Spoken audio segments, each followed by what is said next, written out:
This is the story of Mr. Murthy, a family man with a beautiful wife and lovely kids. తను work చేస్తున్న office and friend సర్కిల్లో మూర్తికి ఒక ప్రత్యేకమైన గుర్తింపు ఉంది because he's known for making informed financial decisions. Murthy కూడా ఒక రెస్పాన్సిబుల్ హస్బెండ్ అండ్ ఫాదర్గా తన ఫ్యామిలీకి బెస్ట్ ప్రొటెక్షన్ ఇవ్వాలని ఒక ఇన్సూరెన్స్ రిప్రజెంటేటివ్తో పూర్తిగా డిస్కస్ చేసి తన వైఫ్తో కలిసి మార్కెట్లోని best health insurance policy select చేసుకున్నాడు. బట్ లైఫ్ అనేది అన్ప్రెడిక్టబుల్ కదా. అనుకోకుండా అతని వైఫ్ సిక్ అవ్వగా స్టమక్లో ట్యూమర్ డిటెక్ట్ అయ్యి ఇమీడియట్ సర్జరీకి హాస్పిటల్ బిల్ 7 lakhs వరకు ఖర్చు అయింది. తను సెలెక్ట్ చేసుకునింది హయ్యర్ సమ్ ఇన్సూర్డ్ ఉన్న బెస్ట్ పాలసీ అయినప్పటికీ ఇన్సూరెన్స్ కంపెనీ 7 lakhs బిల్లో కేవలం 5 lakhs మాత్రమే అప్రూవ్ చేసింది. మూర్తి ఎంత ఆర్గ్యూ చేసినా, ఎన్నిసార్లు ఇన్సూరెన్స్ కంపెనీతో డిస్కస్ చేసినా ఇన్సూరెన్స్ కంపెనీ డిసిషన్ మారలేదు. సో ఫైనల్గా బ్యాలెన్స్ 2 lakhs తన పాకెట్ నుండే పే చేయాల్సి వచ్చింది. దీని అంతటికి కారణం పాలసీ వర్డింగ్లో చిన్న అక్షరాల్లో ఎక్కడో మెన్షన్ చేసిన ఒక్క క్లాస్. ఆ క్లాస్ పేరేంటో మీకు తెలుసా? Reasonable and customary charges. This video is going to be an eye-opener for all those who have health insurance policies. Insurance company total bill amount settle చేయకుండా కేవలం పార్ట్ ఆఫ్ ది అమౌంట్ మాత్రమే approve చేయడాన్ని partial claim settlements అంటారు. అంటే మీరు ఇందాక చూసిన ఎగ్జాంపుల్లోలా 7 lakhsకి బదులుగా కేవలం 5 lakhs మాత్రమే సెటిల్ చేయటం. In fact IRDAI's claim settlement reports ప్రకారం చాలా శాతం పార్షియల్ క్లెయిమ్ సెటిల్మెంట్స్కి కేవలం ఈ reasonable and customary charges condition మాత్రమే కారణం. ఇంకా చెప్పాలంటే హెల్త్ ఇన్సూరెన్స్ ఇండస్ట్రీలో కోట్లాది మంది పాలసీ హోల్డర్స్ని ఇప్పుడు ఇబ్బంది పెడుతున్న 2 అతిపెద్ద సమస్యలైన premium hikes and claim rejections తరువాత ఈ పార్షియల్ క్లెయిమ్ సెటిల్మెంట్స్ కూడా పెద్ద సమస్యలా మారుతోంది. సో ఈ వీడియోలో అసలు ఈ రీజనబుల్ కస్టమరీ ఛార్జెస్ మీనింగ్ ఏంటి, health insurance companies and hospitals వీరిద్దరి పాయింట్ ఆఫ్ వ్యూతో పాటు ఈ సమస్యకి ఇప్పట్లో ఏదైనా ప్రాక్టికల్ సొల్యూషన్ దొరికే అవకాశం ఉందా, and finally as a policy holder మీరు ఎలాంటి జాగ్రత్తలు పాటిస్తే మీపై ఈ రీజనబుల్ ఛార్జెస్ క్లాస్ ప్రభావం తగ్గే అవకాశం ఉంటుంది అనే అన్ని ఇంపార్టెంట్ విషయాలు మీకు ఎక్స్ప్లెయిన్ చేసే ప్రయత్నం చేస్తాను. బై ద వే, మీరు ఒకవేళ మీ హెల్త్ ఇన్సూరెన్స్ పాలసీలో ఇలాంటి క్లాజెస్ ఏం లేవని అనుకుంటున్నారా? అయితే వీడియో కింద కమెంట్ బాక్స్లో మీ plan name with insurance company name text చేయండి. మీ పాలసీ టర్మ్స్ అండ్ కండిషన్స్ ప్రకారం ఏ పేజ్లో ఈ క్లాజ్ గురించి మెన్షన్ చేశారో నేనే మీకు పర్సనల్గా రిప్లై చేస్తాను. గుర్తుంచుకోండి, హాస్పిటలైజేషన్ అవసరాలకి ఇప్పుడు అందుబాటులో ఉన్న అన్ని ఇండెమ్నిటీ పాలసీస్లో ఈ రీజనబుల్ అండ్ కస్టమరీ ఛార్జెస్ గురించి తప్పకుండా ఇన్సూరెన్స్ కంపెనీస్ మెన్షన్ చేస్తున్నారు. Let's first understand it's actual definition. Reasonable and customary charges means the charges for services or supplies which are the standard charges for a specific provider and consistent with the prevailing charges in the geographical area for identical or similar services, taking into account the nature of illness, injury involved. కన్ఫ్యూజింగ్గా ఉంది కదా? Don't worry, simple టర్మ్స్లో దీని meaning ఇలా అర్థం చేసుకోవచ్చు. మీరు treatment చేయించుకుంటున్న ఏరియాలో నార్మల్గా లేదా యావరేజ్గా ఒక స్పెసిఫిక్ ట్రీట్మెంట్ లేదా సర్వీస్కి హాస్పిటల్స్ ఛార్జ్ చేస్తున్న స్టాండర్డ్ కాస్ట్. ఒక చిన్న ఎగ్జాంపుల్ ద్వారా దీన్ని ఎక్స్ప్లెయిన్ చేస్తాను. ఉదాహరణకి కిడ్నీ స్టోన్ రిమూవల్ ప్రొసీజర్ కోసం మీరు హైదరాబాద్లోని లెట్సే అమీర్పేట్ ఏరియాలో ఒక మీడియం హాస్పిటల్ని అప్రోచ్ అయ్యారు అనుకుందాం. అక్కడ మీకు ట్రీట్మెంట్కి బిల్ ఎస్టిమేషన్ 1.5 lakhs కోట్ చేశారు అనుకుందాం.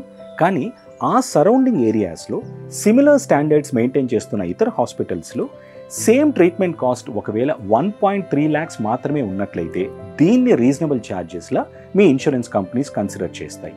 ఇప్పుడు ఈ సిచ్యువేషన్లో మీ hospital final bill 1.5 lakhs charge చేసినప్పటికీ ఈ రీజనబుల్ ఛార్జెస్ క్లాజ్ని రెఫర్ చేస్తూ ఇన్సూరెన్స్ కంపెనీ స్టాండర్డ్ కాస్ట్ అంటే కేవలం 1.3 lakhs మాత్రమే అప్రూవ్ చేస్తారు.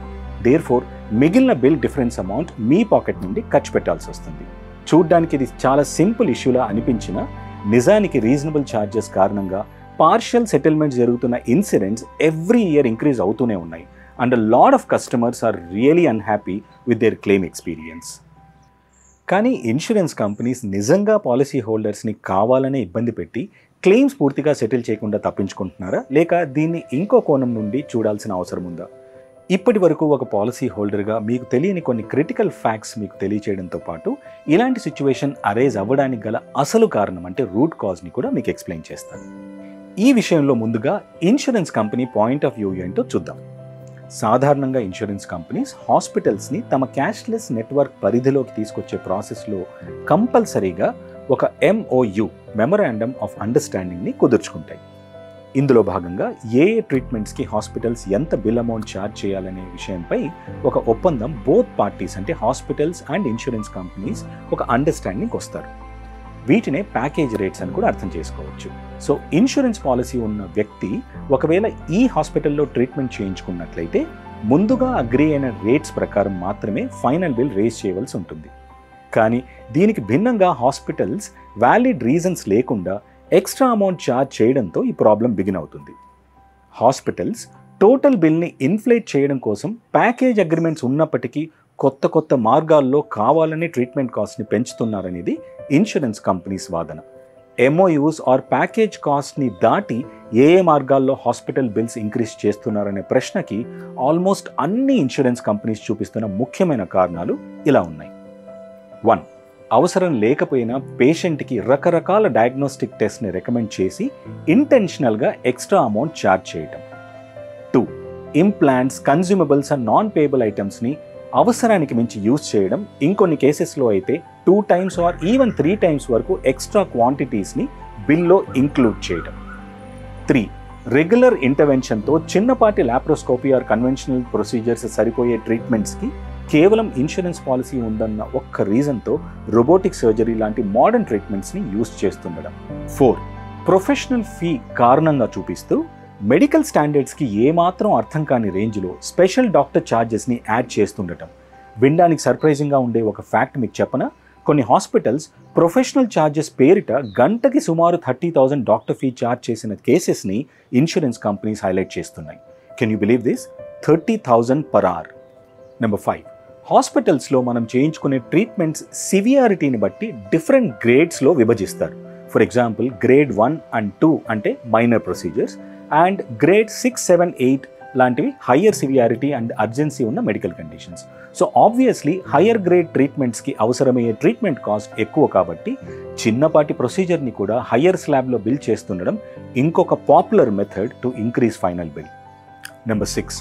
ఇంతకు మునుపు OT ఛార్జెస్ అంటే ఆపరేషన్ థియేటర్ ఎక్స్పెన్సెస్ని అవర్లీ బేసిస్లో హాస్పిటల్స్ బిల్ చేసేవి. ఫర్ ఎగ్జాంపుల్ గంటకి 10,000 రూపీస్ OT ఛార్జెస్ ఉన్నట్లయితే సపోజ్ 3 hours ఆపరేషన్ థియేటర్ని యూజ్ చేస్తే 30,000 బిల్ చేసేవారు. కానీ ఇప్పుడు కొన్ని హాస్పిటల్స్ OT ఛార్జెస్ని సర్జన్ ఫీ ఆధారంగా బిల్లింగ్ చేస్తున్నారు. అంటే హై డిమాండ్లో ఉన్న ఒక స్పెషలిస్ట్ మీకు ఆపరేషన్ చేస్తే దీనికి తగినట్టు ఆపరేషన్ థియేటర్ కాస్ట్ని పెంచేస్తున్న కేసెస్ని కూడా ఇప్పుడు మేము చూస్తున్నాము.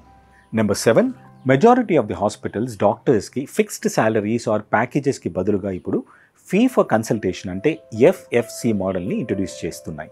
ఈ మోడల్లో శాలరీకి బదులుగా డాక్టర్ హాస్పిటల్కి ఎంత రెవెన్యూ జనరేట్ చేస్తే అంత ఎక్కువ పే స్ట్రక్చర్ తీసుకుంటారు.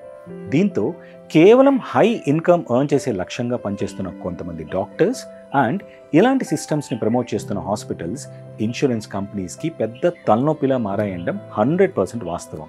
And this is an alarming trend for the entire healthcare industry. Number 8. Treatment complete అయిన తర్వాత కూడా బిల్ ఇంక్రీజ్ చేయడం కోసం కావాలనే పేషెంట్ని డిశ్చార్జ్ చేయకుండా హాస్పిటల్ స్టే ప్రొలాంగ్ చేయడం. నెంబర్ 9. హాస్పిటల్స్లో రూమ్ కేటగిరీని బేస్ చేసుకొని ట్రీట్మెంట్కి అవసరమయ్యే అన్ని ఎక్స్పెన్సెస్ ఇంక్రీజ్ అవుతాయి కాబట్టి పాలసీస్లో రూమ్ రెంట్ లిమిట్స్ లేనట్లయితే ఉద్దేశపూర్వకంగా deluxe room and sweet room లాంటి హయ్యర్ రూమ్స్లో పేషెంట్స్ని అడ్మిట్ చేసి తద్వారా టోటల్ బిల్ని ఇంక్రీజ్ చేయటం. And number 10. Differential billing for cash payments and insurance clients is an open secret. Insurance policy ఉంటే ఒక రేటు, క్యాష్ పేమెంట్కి మరొక రేటు. 10 to 15% వేరియేషన్ ఉంటే పర్వాలేదు, కానీ ఇన్సూరెన్స్ కేసెస్లో అవకాశం ఉంది కదా అని ఇష్టం వచ్చిన రీతిలో బిల్లింగ్ జరుగుతున్నాయనే కంప్లైంట్ నేను ఇండస్ట్రీలో వర్క్ చేస్తున్న గత 17 yearsగా వింటూనే ఉన్నాను. Please understand this important logic. Health care ఇకోసిస్టంలో హాస్పిటల్స్ అండ్ డాక్టర్స్ని సర్వీస్ ప్రొవైడర్స్ అంటారు. Because they give treatment and medical care and ఈ సర్వీసెస్ అందిస్తున్నందుకు పేషెంట్స్ తరపున ఇన్సూరెన్స్ కంపెనీస్ హాస్పిటల్స్కి పే చేస్తారు కాబట్టి వీరిని పేయర్స్ అంటారు. సాధారణంగా ఈ ఈక్వేషన్లో since money part insurance companies control చేస్తాయి కాబట్టి వీరిదే అప్పర్ హ్యాండ్ అంటే పై చేయి ఉండాలి. కానీ ఆశ్చర్యం కలిగించే విషయం ఏంటంటే ఇప్పుడు హాస్పిటల్స్ ఇన్సూరెన్స్ కంపెనీస్ని కంట్రోల్ చేస్తున్నాయి అండ్ ఎస్పెషలీ కొన్ని మేజర్ హాస్పిటల్స్ టర్మ్స్ డిక్టేట్ చేయడమే కాకుండా చాలా సందర్భాల్లో ఇన్సూరెన్స్ కంపెనీస్ని క్యాష్లెస్ సర్వీసెస్ నుండి రిమూవ్ చేసిన మోస్ట్ రీసెంట్ ఇన్సిడెంట్స్ మీ స్క్రీన్పై చూడండి. ఇవి కేవలం కొన్ని ఎగ్జాంపుల్స్ మాత్రమే. ఇన్సూరెన్స్ కంపెనీస్ని ఇలాంటి చాలా విషయాల్లో హాస్పిటల్స్ ఇబ్బంది పెడుతూ ఇష్టం వచ్చిన రీతిలో బిల్లింగ్ చేస్తున్నారు కాబట్టి పెరుగుతున్న క్లెయిమ్స్ భారం నుండి తమని, తద్వారా ఇన్సూరెన్స్ ప్రీమియమ్స్ భారం పడకుండా పాలసీ హోల్డర్స్ని ప్రొటెక్ట్ చేయాలంటే దీనికున్న ఒకే ఒక్క మార్గం reasonable and customary charge clause అని బీమా సంస్థలు గట్టిగా నమ్ముతున్నాయి. Now let's understand what hospitals have to say on this. Hospitals వైపు నుండి వినిపించే common complaint, insurance companies offer చేస్తున్న ప్యాకేజ్ రేట్స్ ఫ్రీక్వెంట్గా మార్చడం లేదు కాబట్టి పెరుగుతున్న మెడికల్ ఇన్ఫ్లేషన్ కారణంగా ఈ కాంపిటేటివ్ హెల్త్ కేర్ ఎన్విరాన్మెంట్లో మెరుగైన వైద్య సేవలు పేషెంట్కి అందించాలన్నా, best team of medical experts and డాక్టర్స్ని తమ దగ్గరే రిటైన్ చేసుకోవడం అంటే నిలబెట్టుకోవాలన్నా, అలాగే హాస్పిటల్స్ రన్ చేయడానికి అవసరమయ్యే కోట్ల రూపాయల ఇన్వెస్ట్మెంట్స్ని బ్యాలెన్స్ చేయాలన్నా ఉన్న ఒకే ఒక మార్గం ట్రీట్మెంట్ ప్యాకేజ్ కాస్ట్ని వీలైతే ప్రతి సంవత్సరం ఇన్సూరెన్స్ కంపెనీస్ రివైజ్ చేయాలనే డిమాండ్ ఫ్రీక్వెంట్గా వినిపిస్తోంది. హాస్పిటల్స్ ఇన్సూరెన్స్ కంపెనీస్ గురించి చేసే మరో ప్రధానమైన కంప్లైంట్, ఇన్సూరెన్స్ కంపెనీస్ తమ పాలసీస్లో ఎలాంటి సబ్లిమిట్స్, కోపేమెంట్స్ లాంటి రిస్ట్రిక్షన్స్ లేవంటూనే తీరా డిశ్చార్జ్ టైంకి ఇలాంటి క్లాజ్ని చూపిస్తూ కటింగ్స్ చేయడం కరెక్ట్ కాదంటున్నారు. ఏదేమైనా హాస్పిటల్స్కి ఇన్సూరెన్స్ కంపెనీస్కి మధ్య జరిగే ఈ టజల్ అంటే గొడవలో అల్టిమేట్గా బలవుతోంది ఇన్సూరెన్స్ పాలసీ హోల్డరే. హెల్త్ కేర్ రంగంలో మేజర్ రిఫార్మ్స్ అంటే సంస్కరణలు రావాలి. For example standardisation of treatment cost, regulatory body for the hospitals లాంటి మార్పులు వస్తే బహుశా ఈ సమస్యకు పరిష్కారం దొరకవచ్చు. ఈ దిశలో రీసెంట్గా బిగిన్ అయిన national health claim exchange NHCX ఒక పాజిటివ్ చేంజ్ తీసుకురావచ్చని నేను ఎక్స్పెక్ట్ చేస్తున్నాను. ఈ నేషనల్ హెల్త్ క్లెయిమ్ ఎక్స్చేంజ్ గురించి మీకు డీటెయిల్డ్గా ఇంకొక వీడియోలో ఎక్స్ప్లెయిన్ చేస్తాను. అలానే ఇన్సూరెన్స్ కంపెనీస్ అన్నీ ఒక్క తాటిపై వచ్చి యునైటెడ్గా హాస్పిటల్స్లో జరుగుతున్న ఫ్రాడ్స్ ఆర్ మిస్ ప్రాక్టీసెస్ని ఫైట్ చేయాల్సిన టైం ఇది. ఇండివిజువల్ లెవెల్లో ఒక్కొక్క ఇన్సూరెన్స్ కంపెనీ హాస్పిటల్ని కంట్రోల్ చేయడానికి ఎంత ట్రై చేసినా ఎండ్ రిజల్ట్లో ఎలాంటి మార్పు ఉండదు. Of course general insurance council of India లాంటి బాడీస్ కొంతమేరకు సిచ్యువేషన్ని హ్యాండిల్ చేయడానికి ట్రై చేస్తున్నా కూడా గవర్నమెంట్ సపోర్ట్ లేనిదే ఇలాంటి ప్రాక్టీసెస్కి చెక్ పెట్టడం ఇంపాసిబుల్ అని అనిపిస్తోంది. సో ఫైనల్గా యాజ్ అ పాలసీ హోల్డర్ మీరు ఎలాంటి జాగ్రత్తలు తీసుకుంటే ఈ reasonable and customary charges clause impact తగ్గుతుందో ఇప్పుడు తెలుసుకుందాం. నెంబర్ 1, వీలైనంత వరకు క్యాష్లెస్ ఫెసిలిటీ ద్వారా నెట్వర్క్ హాస్పిటల్స్లోనే ట్రీట్మెంట్ చేయించుకునేందుకు ప్రయత్నం చేయండి. రీఎంబర్స్మెంట్ కేసెస్లో ఈ క్లాజ్ ప్రభావం మీపై ఎక్కువగా ఉండే అవకాశాలు ఉంటాయి కాబట్టి cashless hospitalisation is always the best option. 2, insurance companies preferred hospitals network పేరిట కొన్ని సెలెక్టెడ్ హాస్పిటల్స్ని ఐడెంటిఫై చేసి వీటిని ఇప్పుడు స్పెషల్గా ప్రమోట్ చేస్తున్నారు. ఈ ప్రిఫర్డ్ హాస్పిటల్స్ నెట్వర్క్లో ట్రీట్మెంట్ చేసుకుంటే హాస్పిటల్స్ ఇన్సూరెన్స్ కంపెనీస్తో టోటల్ ట్రీట్మెంట్ కాస్ట్ విషయంలో కోఆపరేట్ చేస్తారు. పైగా కొన్ని కేసెస్లో అయితే డయాగ్నోస్టిక్ టెస్ట్, కన్జ్యూమబుల్స్ లాంటి వాటిపై ఈ హాస్పిటల్స్ అదనపు డిస్కౌంట్స్ కూడా ఆఫర్ చేస్తున్నారు. So explore this option wherever possible.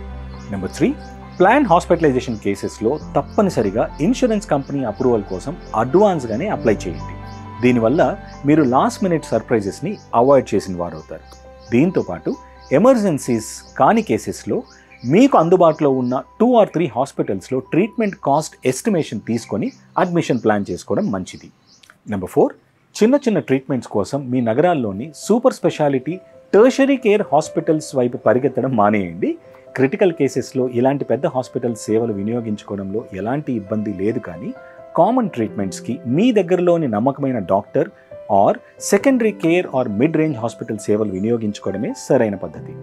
Number 5, నిజంగా మీ ట్రీట్మెంట్స్కి ఎక్కువ ఖర్చు తప్పనిసరి అన్న సిచ్యువేషన్లో మీ ట్రీటింగ్ డాక్టర్ హెల్ప్ తీసుకోండి.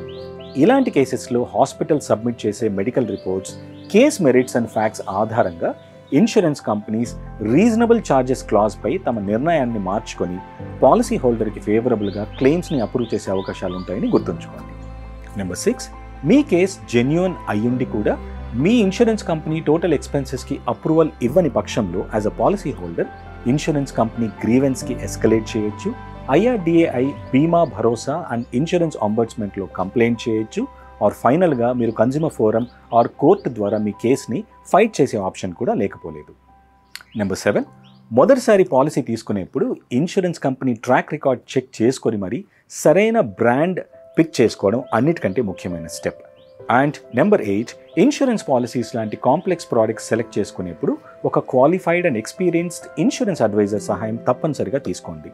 ఒక మంచి ఇన్సూరెన్స్ అడ్వైజర్ మీకు బెస్ట్ ప్లాన్ని అందించడంతో పాటు క్లెయిమ్స్ చేసే సమయంలో మీకు అండగా ఇలాంటి ప్రాబ్లమాటిక్ సిచ్యువేషన్స్లో ఎక్స్పర్ట్ గైడెన్స్ ప్రొవైడ్ చేస్తారని గుర్తుంచుకోండి. I hope you found value in this video. Topic నచ్చినట్లయితే మీ అభిప్రాయం కామెంట్ బాక్స్లో పోస్ట్ చేయండి, వీడియో లైక్ చేసి షేర్ చేయండి అండ్ ఛానల్ సబ్స్క్రైబ్ చేయడం మాత్రం మర్చిపోవద్దు. See you with another interesting update very soon. Until then, take care. Signing off, me, Satish.